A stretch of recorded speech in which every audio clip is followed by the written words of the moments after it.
தமிழ் பற்றுடன் நாட்டு பற்றும் அதிகம் கொண்டவர் புரட்சி தலைவி செல்வி அம்மா என்று கழக அமைப்பு செயலாளர் ஜக்கையன் பெருமிதம் தெரிவித்தார். புரட்சி தலைவி செல்வி ஜெயலலிதாவின் 76வது பிறந்தநாள் விழா பொதுக்கூட்டம் தேனி மேற்கு மாவட்ட கழகம் சார்பாக கொம்பையில் மேற்கு கிழக்கு மாவட்ட அம்மா பேரவை செயலாளர் கண்ணன் தலைமையில் நடைபெற்றது. இதில் உத்தமபாளையம் வடக்கு ஒன்றிய செயலாளர் வினோத்குமார் மற்றும் தெற்கு ஒன்றிய செயலாளர் கல்யாணகுமார், கொம்பை பேரூர் கழக செயலாளர் கார்த்திகேயன் ஆகியோர் முன்னிலை வகித்தனர். இதில் கழக அமைப்பு செயலாளரும் மேற்கு மாவட்ட கழக செயலாளருமான ஜக்கையன் சிறப்பு அழைப்பாளராக பங்கேற்று சிறப்புரையாற்றினார். அப்போது பேசிய அவர், மகளிருக்காக எண்ணற்ற திட்டங்களை கொண்டு வந்தவர் புரட்சி தலைவி அம்மா மட்டுமே. தொட்டில் குழந்தை திட்டம், தாலிக்கு தங்கம் திட்டம், கர்ப்பிணி பெண்களுக்கு உதவித்தொகை, திருமண நிதி உதவி, மகளிர் காவல் நிலையம் மற்றும் மகளிர் கமாண்டோ படை என மகளிர் வாழ்வில் முன்னேற்றம் பெற ஏராளமான நலத்திட்டங்களை செயல்படுத்தியவர் அம்மா என்று பெருமிதம்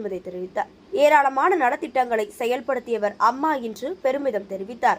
மேலும் புரட்சி தலைவர் எம்ஜிஆர், புரட்சி தலைவி அம்மா வழியில் கழக பொதுச் செயலாளர் எடப்பாடி பழனிசாமி தற்போது கழகத்தை மிக சிறப்பாக வழிநடத்துகிறார். வருகிற நாடாளுமன்ற தேர்தலில் அதிமுக கூட்டணி அனைத்து தொகுதிகளிலும் அமோக வெற்றி பெறும் என்றும் கூறினார். இந்த பொதுக்கூட்டத்தில் மாவட்ட கழக அவைத் தலைவர் கணேசன், மாவட்ட இணை செயலாளர் முத்தரத்தினம், மாவட்ட கழக துணை செயலாளர்கள் சர்க்குணம் மற்றும் வீரமணி கர்ணன், மாவட்ட கழக பொருளாளர் இளையநம்பி, அனைத்துலக எம்ஜிஆர் மன்ற துணை செயலாளர் சகுந்தலா, தேனி கிழக்கு ஒன்றிய செயலாளர் நாராயணசாமி, கம்பம் ஒன்றிய கழக செயலாளர் ஈஸ்வரன், தேனி மேற்கு ஒன்றிய செயலாளர் தயாளன், போடி மேற்கு ஒன்றிய செயலாளர் பாண்டிதுரை, மத்திய ஒன்றிய செயலாளர் முத்துப்பாண்டி, கிழக்கு ஒன்றிய செயலாளர் பாலசுப்ரமணியன், சின்னமனூர் மேற்கு ஒன்றிய செயலாளர் எல்லப்பட்டி முருகன், கிழக்கு ஒன்றிய செயலாளர் கண்ணன், தலைமை செயற்குழு உறுப்பினர் சீதாலட்சுமி, பொதுக்குழு உறுப்பினர் ஜெயச்சந்திரன் உள்ளிட்ட ஏராளமானோர் பங்கேற்றனர்.